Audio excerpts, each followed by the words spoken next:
حضرت موسیٰ علیہ السلام نے اللہ پاک سے درخواست کی، کلیم اللہ تھے، اللہ پاک سے ڈائریکٹر باتیں کرتے تھے، پوچھا کہ یا اللہ جنت کے اندر بتاؤ میرا ساتھی کون ہوگا۔ یہ بات بتانے سے پہلے ایک اور بات بھی بتاتا ہوں کہ حضرت موسیٰ علیہ السلام نے اللہ پاک سے ایک مرتبہ درخواست کی کہ یا اللہ مجھے کوئی خاص وظیفہ بتاؤ، خاص کلمہ بتاؤ کہ میں تیرا قریبی بندہ بن جاؤں، تیرا پرہیزگار بن جاؤں، میرے لیے خاص وظیفہ بتاؤ جو لوگ نہ پڑھتے ہوں۔ تو اللہ پاک نے فرمایا کہ لا الہ الا اللہ کو کثرت سے پڑھا کرو۔ تو حضرت موسیٰ علیہ السلام نے فرمایا اللہ یہ تو ہر کوئی پڑھتا ہے، میرے لیے کوئی خاص وظیفہ بتاؤ۔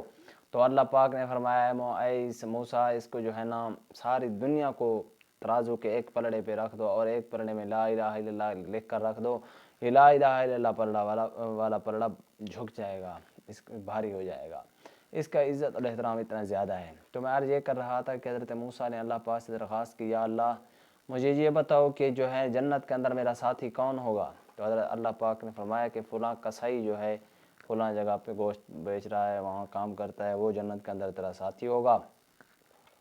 تو حضرت موسیٰ علیہ السلام چل پڑے وہاں اس کو دیکھنے کے لیے کہ دیکھو تو صحیح میرا کیسا ساتھی ہے جنت کے اندر۔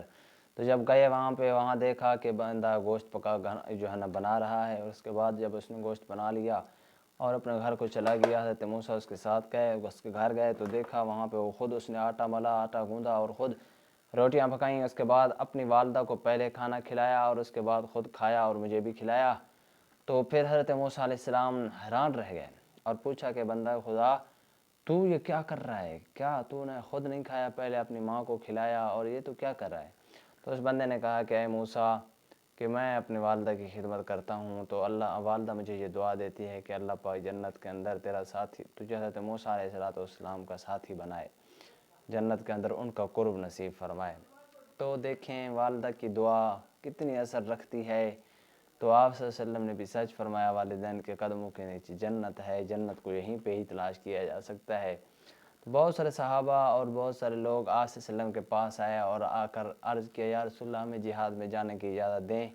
تو آپ صلی اللہ علیہ وسلم پوچھتے تھے اگر آپ کے والدین زندہ ہیں تو جاؤ ان کی خدمت کرو، بس آپ کا جہاد یہی ہے۔ تو اس وجہ سے والدین کا دل نہیں دکھانا چاہیے، بھری بھری محفلوں میں ان کی پگڑیاں نہیں اچھالنی چاہیے، ان کی عزت اور احترام قدر کرنا چاہیے۔ اللہ پاک ہمیں توفیق عمل نصیب فرمائے۔